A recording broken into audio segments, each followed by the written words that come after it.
बिस्मिल्लाहिर्रहमानिर्रहीम। अस्सलाम वालेकुम। मैं शकील कुरेजा। आज 3 मौज़ूआत के ऊपर बात करेंगे। पहला मौजू तो ये है कि पाकिस्तान के अंदर निज़ाम इंसाफ, आप उसका अंदाज़ा इस बात से लगा लें कि जजेज़ इंसाफ के मुतलाशी हैं और आज सुप्रीम कोर्ट पे उन्होंने दस्तक दी। वो क्या इशू है आपके सामने रखते हैं। और दूसरा इशू है पाकिस्तान तहरीक इंसाफ जो है वो दोहरी पॉलिसी उसने इख्तियार की हुई है और जिसकी वजह से इमरान खान साहब के ऊपर बिलखुसूस सख्ती जो है वो बढ़ रही है। और तीसरा इशू हमारा है आज का, इस्लामाबाद हाई कोर्ट से आज एक बार फिर पाकिस्तान तहरीक इंसाफ को एक बड़ा रिलीफ मिला। एक कल था और एक आज था। इसके ऊपर बात करते हैं। पहली यानी अगर मामले के ऊपर बात कर ली जाए, जजेज़ इंसाफ के मुतलाशी हैं। जज साहिबान मुल्क को, कौम को, लोगों को जो भी मजलूम होते हैं उनको वो इंसाफ फराहम करते हैं। अगर जज साहिबान ख़ुद इंसाफ के लिए बाहर निकलें तो इससे अंदाज़ा होता है कि हमारे यहाँ निज़ाम अदल जो है या निज़ाम इंसाफ जो है उसकी क्या सूरत हाल है। आज की जो खबर थी वो ये कि इस्लामाबाद हाई कोर्ट के 5 मुअज़्ज़ज़ जज साहिबान ने सुप्रीम कोर्ट में एक दरख्वास्त दायर की। 49 सफ़ात पर मुश्तमिल वो दरख्वास्त है और उस दरख्वास्त में इस्तदा ये की गई है कि इस वक्त जो कायम मकाम चीफ जस्टिस हैं सरफराज डोगर साहब, उनको काम से रोका जाए और जो 2 दीगर जज साहिबान जो तबादला होकर आए थे उनको भी जो जुडिशल वर्क है उससे रोका जाए। तो मुराद इससे क्या है कि इन 3 जो जज साहिबान जिनका तबादला होकर यहाँ पर आया था और जो ऑलरेडी जजेस इस्लामाबाद हाई कोर्ट के मौजूद हैं वो उनको कबूल करने को तैयार नहीं हैं। इसका एक बैकग्राउंड है, वो आपके सामने रख देते हैं मुख्तसरन। जब ये इस बात का आगाज़ हुआ कि दीगर हाई कोर्ट से जज साहिबान का तबादला करके उनको इस्लामाबाद हाई कोर्ट ले जाया जा रहा है, तो उस वक्त इन्हीं 5 जज साहिबान ने एक ख़त लिखा चीफ जस्टिस के नाम, अपने चीफ जस्टिस के नाम और जो दीगर हाई कोर्ट्स हैं उनके चीफ जस्टिस के नाम, कि ये अमल ना किया जाए और इस्लामाबाद हाई कोर्ट के अंदर से ही चीफ जस्टिस की जो है तकर्रुर किया जाए आफ्टर इफ़ आमिर फारूक साहब सुप्रीम कोर्ट अगर आते हैं तब। बहरहाल वो नज़रअंदाज हुआ और मामला जो था वो आगे बढ़ा और 3 जज साहिबान जो हैं उनका तबादला इस्लामाबाद हाई कोर्ट कर दिया गया। उनमें से एक जो हैं वो सरफराज डोगर साहब हैं जो कि इस वक्त असल यानी तनकीद की जद में हैं ज़्यादातर। वो अब वहाँ से जब आए लाहौर से, लाहौर के अंदर वो सीनियरिटी लिस्ट में 15वें नंबर पर थे और जब वो इस्लामाबाद हाई कोर्ट पहुँचे तो वो सीनियर मोस्ट जज बन गए, यानी चीफ जस्टिस के बाद उनका नंबर आ गया, यानी सीनियर प्यूनी जज। तो अब उसके बाद मामला वहाँ पे नहीं रुका, उससे आगे बात बढ़ी और आगे ये बढ़ी कि उनका फिर हल्फ भी हो गया और वो अब कायम मकाम chief justice Lahore Islamabad high court जिम्मेदारियाँ सर अंजाम भी दे रहे हैं। तो ये सारी सूरत हाल जो है। अब इस दौरान हुआ क्या, इस दौरान ये हुआ कि फिर जब उनका तबादला हो गया, वो यहाँ पहुँच गए, इन 5 जज साहिबान ने अपने चीफ जस्टिस यानी कि उस वक्त के चीफ जस्टिस आमिर फारूक साहब, उनको रिप्रेजेंटेशन भेजी और उसमें 2 अहम नुकात थे। एक नुकता ये था कि जो नए जज साहिबान आए हैं यानी कि जो तबादला होकर आए हैं 3 जज साहिबान, उनको यहाँ पे हल्फ लेना चाहिए आइनी तौर पर। और दूसरा था जो सीनियरिटी लिस्ट तब्दील हुई है वो दुरुस्त नहीं है, लिहाजा पुरानी जो थी उसको बरकरार रखा जाए। सो इन 2 नुकात पे था उनका रिप्रेजेंटेशन थी। अब आमिर फारूक साहब ने सुप्रीम कोर्ट आने से पहले बतौर Islamabad high court chief justice उसका फैसला कर दिया। फैसला उसका ये किया कि उनकी रिप्रेजेंटेशन जो थी उसको मुस्तरद करते हुए जो सीनियरिटी लिस्ट है उसको बरकरार रखा और साथ ही ये जवाब भी दे दिया कि जो जज साहिबान दीगर हाई कोर्ट से यहाँ पे आए उनको असर नौ हल्फ लेने की कोई ज़रूरत नहीं है और ये अमल जो है ऐन आइन के मुताबिक है। तो लिहाजा वो अपना फैसला सुना के सुप्रीम कोर्ट आ गए और जज बन गए। उसके बाद अब इन जज साहिबान ने सुप्रीम कोर्ट में दरख्वास्त दायर कर दी है और वही नुकात हैं इनके कि सीनियरिटी लिस्ट और फिर इनका हल्फ, ये 2 इंपॉर्टेंट चीज़ें हैं। अब 184(3) के तहत है जो कि यानी कि अस खुद की जुरिस्डिक्शन है। अब ये जाएगा मामला आइनी बेंच के पास। आइनी बेंच के ऊपर ऑलरेडी बहुत सारे सवालात हैं जो कि हो भी रहे हैं, तनकीद की जद में भी हैं। बहरहाल ये अब मामला उधर जाएगा तो फिर उसमें देखते हैं कि क्या इंसाफ होता है, क्या जज साहिबान को जो उनका इंटरप्रिटेशन है आइन की उसके मुताबिक इंसाफ मिलता है या नहीं मिलता। अब जज साहिबान ने जज साहिबान से मुतालिक फ़ैसला करना है। तो ये हमारे यहाँ सूरत हाल है इस वक्त।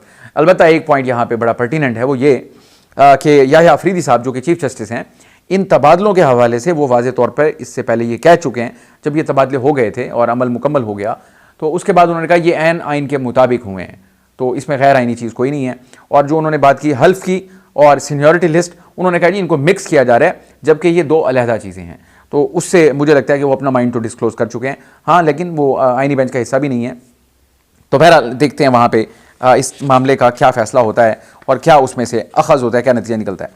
पाकिस्तान तहरीक इंसाफ की दोहरी पॉलिसी है जिसकी वजह से उसको इस वक्त इमरान खान साहब जो हैं उनकी मुश्किलात बढ़ रही हैं। पहली बात ये कि आज की जो खबर है, इमरान खान साहब से मुलाकात का दिन था, जुमेरात को मुलाकात होती है, उनकी जो पॉलिटिकल लोग हैं वो वहाँ पहुँचे भी सब, और 12 लोगों के नाम भी ऑलरेडी दे दिए गए थे अडियाला जेल हुकाम को, लेकिन वहाँ मौजूद होने के बावजूद, तवील इंतज़ार के बावजूद उनको मुलाकात की इजाज़त नहीं मिल सकी। अब मुलाकात के बारे में मैं ज़ाती तौर पर यह कहता हूँ, उनके हकूक़ हैं जो आइन और कानून के मुताबिक, जेल मैनुअल के मुताबिक जो तयशुदा हैं, वो उनको हर सूरत 100% कोई भी कैदी हो उनको मिलने चाहिए। इमरान खान साहब को बिलखुसूस मिलने चाहिए। मुल्क के साबिक वज़ीर आज़म हैं और मुल्क का उन्होंने नाम रोशन किया, यानी ऑब्वियसली एक स्टार हैं, सुपर स्टार हैं वो। ये भी, इसके अलावा भी छोड़ दें, एक आम शहरी हैं पाकिस्तान के, तो जो आम शहरी के हकूक़ हैं वो सबको मिलने चाहिए। अगर मुल्क के साबिक वज़ीर आज़म के साथ ये हो रहा है तो आप अंदाज़ा लगा लें, फिर दोबारा मैं वही बात करूँगा, हमारे यहाँ निज़ाम इंसाफ या जो मामलात हैं उनकी सूरत हाल है क्या। मुलाकात नहीं हुई। अब मैंने गुजारिश की, सख्ती बढ़ रही है। पाकिस्तान तहरीक इंसाफ की दोहरी पॉलिसी क्या है? एक तरफ कोशिशें हो रही हैं कि मुज़ाकरात का दरवाज़ा खुले। खुद इमरान खान साहब एलानिया कई मरतबा कह चुके, कमेटी कायम कर चुके, नाम दे चुके, बता चुके, दावत दे चुके, रिक्वेस्ट कर चुके कि इस्टेब्लिशमेंट अपना नुमाइंदा मुकर्रर कर दे तो हम बात करने के लिए तैयार हैं, और गुफ्तो शनीद हुई भी। अभी आपको याद है रिसेंट डेज़ में इस पेशावर के अंदर जो मीटिंग थी, उसमें बैरिस्टर गौर साहब जो कि इस वक्त चेयरमैन हैं पाकिस्तान तहरीक इंसाफ के, और वज़ीर आला जो गंडापुर साहब हैं, उन दोनों की 2 मिनट या 2.5 मिनट की जो गुफ्तो शनीद हुई आर्मी चीफ के साथ, इनकी रिक्वेस्ट के ऊपर इन्होंने वहाँ भी गुजारिशात की कि हम मामलात को बेहतर करना चाहते हैं, आगे बढ़ाना चाहते हैं। यानी ये एफर्ट्स थी कि मामलात को सुलझाया जाए, इनको बेहतर किया जाए और ये सारा कुछ किया जाए जिससे जो मामलात हैं वो तलखी उसमें कम हो और आगे का रास्ता निकले।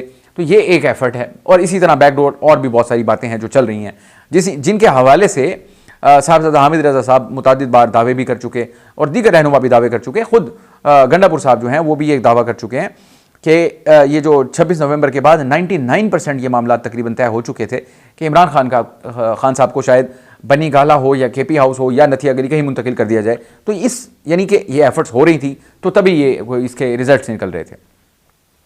अब इसके साथ इमरान खान साहब ने खतूत का सिलसिला शुरू किया, एक खत, दूसरा खत और तीसरा खत। उसमें रिक्वेस्ट भी है और चार्जशीट भी है, वो दोनों चीज़ें पैरेलल साथ साथ, यानी या तो आप इस्तदा करते हैं या आप इल्ज़ाम लगाते हैं। एक ही खत के अंदर दोनों चीज़ें इकट्ठी करना, और मेरा ख्याल है जब वो रिफ्लेक्ट ये करता है कि आपकी अपनी क्लैरिटी नहीं है कि आप चाह क्या रहे हैं। आप इल्ज़ाम लगाना चाहते हैं या आप उनको रिक्वेस्ट करना चाहते हैं कोई। खतूत अगर तीनों उठा के आप देखें, तीनों को पढ़ें, मैंने तीनों का मतन पढ़ा, अगर उनको पढ़ते हैं तो आपको महसूस होता है कि चार्जशीट भी है और साथ इस्तदा भी है।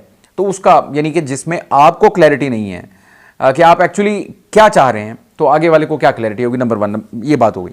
अब आर्मी चीफ का दौरा बरतानिया था, जो यानी अभी इन्हीं घंटों की बातें हैं।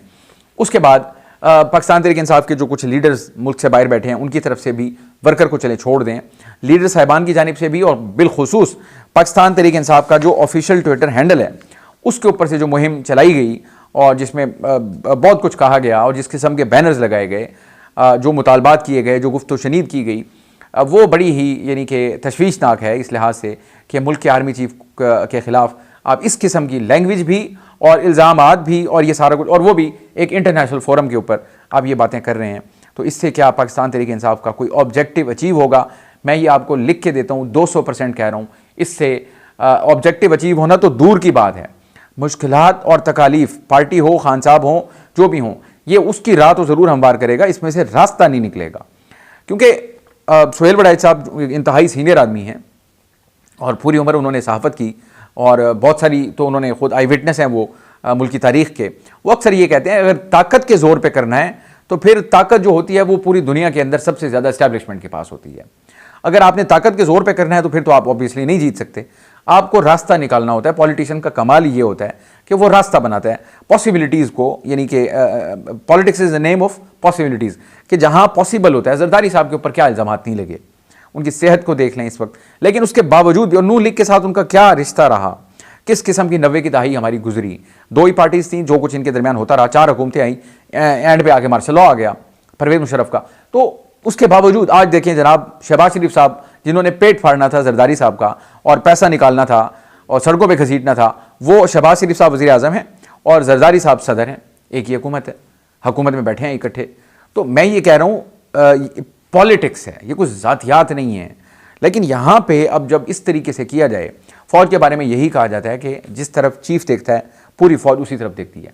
अगर आप चीफ के बारे में ये वाला मौक़िफ़ इख्तियार करेंगे तो उसके बाद यानी कि सूरत हाल क्या बनेगी। मैं तो हाल की बात छोड़ दें, मैं मुस्तकबिल करीब की भी और मुस्तकबिल बईद की भी बात कर रहा हूँ। एतमाद का नुकसान, यानी मेरे ऊपर कोई एतमाद ना करे, इससे बड़ा मेरा नुकसान कोई और नहीं हो सकता। काबिल एतमाद ना रहूँ, अगर खान साहब काबिल एतमाद नहीं रहते किसी भी एतबार से, तो मुझे लगता है इससे बड़ा उनके लिए, उनकी पार्टी के लिए, इवन पाकिस्तान के लिए भी, पाकिस्तान तहरीक इंसाफ की पाकिस्तान को ज़रूरत है। दो पॉलिटिकल पार्टीज़ हैं, तीसरी फोर्स का होना ज़रूरी है। पढ़े लिखे लोग भी हैं और यानी कि जदीद तकाज़ों पे वो हम आहंग हैं उनसे, वो आवाज़ भी है उनकी मौसर, तो इनका वजूद, इनका रहना वो बहुत ज़रूरी है। लेकिन वो सब कुछ ड्राइव करते हैं इमरान खान साहब से। अब इमरान खान साहब की जमात उनकी हिदायत के मुताबिक, क्योंकि इनमें लिखा गया है कि इमरान खान की हिदायत के मुताबिक ये कहा गया है कि आर्मी चीफ के खिलाफ आप बरतानिया में प्रोटेस्ट करें, और वहाँ प्रोटेस्ट हुआ भी, सामना नहीं हुआ। आर्मी चीफ साहब का शेड्यूल अलग था, इनको मालूमात शायद ताखीर से मिली, तैयारी उस तरह नहीं कर सके, लेकिन सिम्बॉलिकली तो उन्होंने अपनी इंटेंट जो है वो शो कर दी। ये बड़ी ही तशवीशनाक बात है मुल्क के हवाले से और बिलखुसूस पाकिस्तान तहरीक इंसाफ के लिए। और मैं ये गुजारिश कर दूं कि नरमी का जो है इसमें कोई इम्कान नज़र नहीं आता। और तीसरी और आखिरी खबर मैंने गुजारिश की थी वो ये कि पाकिस्तान तहरीक इंसाफ को इस्लामाबाद हाई कोर्ट से एक रिलीफ कल मिला और एक आज मिला, और इत्तफाकन ये वही जज साहब हैं जिनके ऊपर सबसे ज़्यादा एतराज़ात हो रहे हैं, कायम मकाम चीफ जस्टिस डोगर साहब, सरफराज मोहम्मद डोगर साहब। अब कल उन्होंने जो फैसला दिया वो था, तौहीन अदालत थी बुशरा बीबी की इमरान खान साहब से मुलाकात न करवाने के हवाले से। उन्होंने कल ही हुक्म जारी कर दिया कि उनकी मुलाकात करवाई जाए, हर सूरत करवाई जाए और अदालती अहकामात पर अमल दरामद किया जाए। और 27 फरवरी को सुप्रिटेंडेंट अडियाला जेल को ज़ाती हैसियत में उन्होंने तलब भी कर लिया था, गो कि कल उनकी मुलाकात हो गई, खुशाइंद बात है। और आज इस्लामाबाद हाई कोर्ट से ही उन्हीं जज साहब से जो फैसला दिया वो ये है कि 26 नवंबर का जो एहतजाज था उसमें इनके 120 कारकुनान जो गिरफ्तार थे उनकी ज़मानतें आज उन्होंने मंजूर कर ली और अहकाम जारी कर दिए कि उनको फौरी तौर पर रिहा किया जाए। मशरूत यानी कि रिहाई है उनकी, और वो ये है कि वो एफिडेविट देंगे कि वो इस किस्म के जराइम दोबारा नहीं करेंगे। तो इस्लामाबाद हाई कोर्ट से उनको रिलीफ आज मिला है। लेकिन ये जो इकदामात हैं जो मैंने गुजारिश की है वो पाकिस्तान तहरीक इंसाफ के लिए आगे मुस्तकबिल करीब और बईद दोनों में मसाइल का सबब बन सकते हैं। इससे बड़ी नून लीग की और पीपल्स पार्टी की क्या खिदमत होगी जो पाकिस्तान तहरीक इंसाफ इस वक्त कर रही है।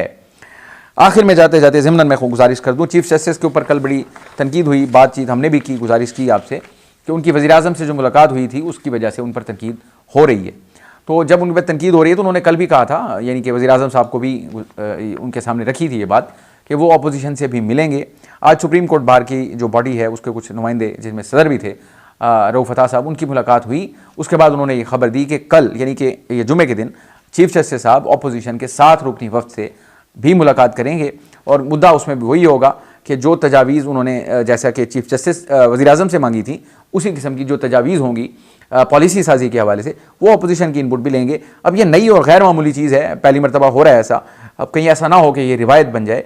मेरा ये ख्याल है इन चीज़ों से जनाब इज़्ज़त माब चीफ जस्टिस को अपने आप को दूर रखना चाहिए। उसकी वजह यह है कि फ़ैसले आते हैं किसी के हक़ में, किसी के ख़िलाफ़, जब ये वाले मामलात होते हैं तो फिर उसमें यानी कि वो जो ब्लेम गेम है वो शुरू हो जाता है। और अदालतों के हवाले से अगर ब्लेम गेम हो तो उससे निज़ाम अदल की कोई फ़ायदा नहीं होता, उससे उसका नुकसान ही होता है। बहरहाल आज के लिए इतना ही। आप हमारी वीडियोज़ को लाइक कर सकते हैं, चैनल को ज़रूर सब्सक्राइब करें और अपना फीडबैक कमेंट के ज़रिए आप हमारे साथ शेयर कर सकते हैं। इजाज़त दीजिए, अल्लाह हाफ़िज़।